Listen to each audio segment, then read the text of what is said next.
오픈 AI의 코덱스 정말 대단하죠? 코드 에디터부터 코맨드 라인까지 안 쓰이는 곳이 없을 정도인데요. 근데 혹시 궁금하지 않으셨나요? 어떻게 똑같은 AI 하나가 이렇게 전혀 다른 여러 앱에서 완벽하게 작동할 수 있는 걸까요? 이번 시간에는 그 영리한 설계의 비밀을 한번 파헤쳐 보려고 합니다.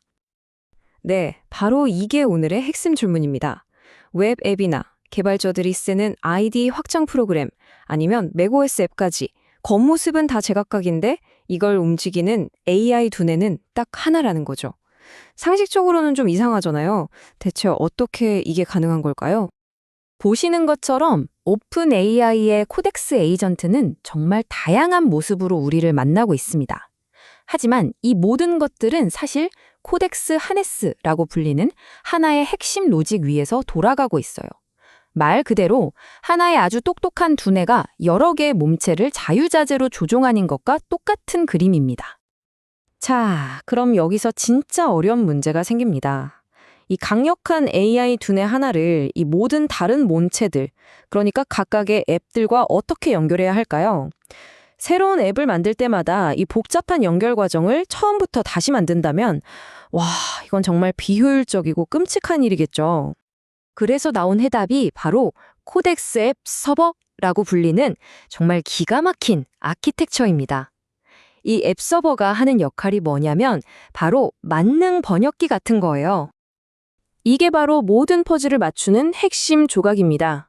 어떤 애플리케이션이든 이 앱 서버라는 표준 프로토콜을 통하면 핵심 코덱스 AI와 자유롭게 대화를 나눌 수 있게 되는 거죠. 일종의 공용어라고 할 수 있겠습니다.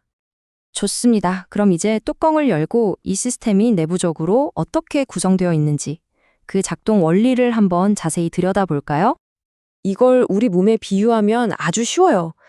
시스템은 크게 두 부분으로 나뉘는데요. 먼저 모든 지능과 로직을 담당하는 코덱스 코어가 바로 두뇌고요. 그리고 이 두뇌를 외부 세계, 즉 여러 앱들과 연결해주는 앱 서버가 바로 중추신경계 역할을 하는 겁니다. 이 앱 서버, 즉 신경계는 정말 완벽한 중재자 역할을 하는데요. 우선 클라이언트, 그러니까 앱에서 들어온 요청을 읽고요. 각 대화에 맞는 코어 세션을 관리합니다. 그리고 그 요청을 두뇌인 코어가 이해할 수 있는 언어로 싹 번역해주죠. 여기서 끝이 아니에요. 반대로 코어 내부에서 일어나는 복잡한 일들을 다시 UI가 알아들을 수 있는 깔끔한 신호로 바꿔주는 역할까지 이 모든 걸 다 해냅니다. 자, 이 모든 소통이 원활하게 이루어지려면 당연히 서로 약속된 언어가 있어야겠죠? 이 시스템의 언어는 기본 요소라고 불리는 세 가지의 아주 간단하면서도 강력한 개념으로 이루어져 있습니다. 가장 먼저 아이템입니다. 아이템은 대화를 구성하는 가장 작은 벽돌이라고 생각하시면 돼요. 예를 들면 사용자가 입력한 메시지 한 줄, AI가 생성한 코드 한 조각 같은 것들이 전부 아이템에 해당합니다. 그리고 이런 아이템들이 여러 개 모이면 하나의 턴이 됩니다. 턴은 사용자와 AI가 한 번씩 말을 주고받는 그 한 번의 대화 묶음이라고 생각하면 딱 맞아요. 그리고 마지막으로 이렇게 주고받은 모든 턴들은 스레드라는 더 큰 그릇에 차곡차곡 담기게 됩니다.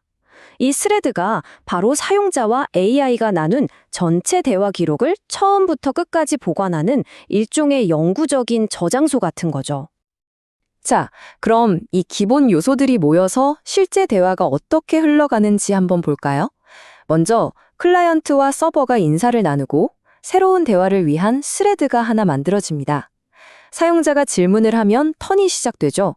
그러면 그 안에서 사용자 메시지, AI의 생각 과정, 최종 답변 같은 아이템들이 실시간으로 쭉 오고 갑니다. 그리고 AI가 최종 답변을 내놓으면 턴이 완료되면서 깔끔하게 하나의 상호작용이 마무리되는 구조입니다. 자, 그렇다면 이 똑똑하고 우아한 해결책 하나가 어떻게 전혀 다른 종류의 애플리케이션들을 모두 구동시킬 수 있는 걸까요? 정말 궁금하시죠? 여기서 정말 흥미로운 점이 뭐냐면요. 똑같은 앱 서버 아키텍처를 가지고 약간의 방식 변화만으로 로컬 앱, 웹, 심지어 커맨드 라인까지 모두 지원한다는 겁니다. 로컬 앱에서는 앱 서버를 앱 안에 포함시켜서 실행하고 웹에서는 서버를 컨테이너에 띄워 원격으로 접속하는 식이죠. 정말 유연하지 않나요? 물론 이 앱 서버를 사용하는 게 가장 완벽하고 권장되는 방법입니다.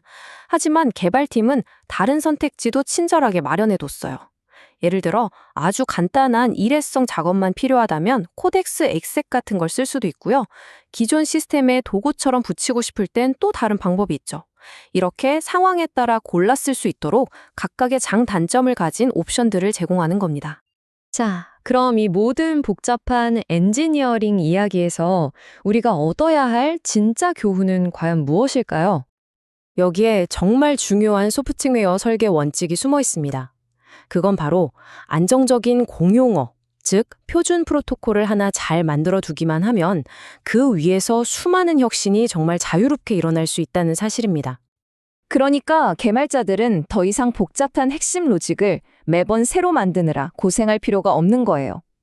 대신에 정말 중요한 것, 바로 사용자를 위한 훌륭한 경험을 만드는 데에만 온전히 집중할 수 있게 되는 거죠.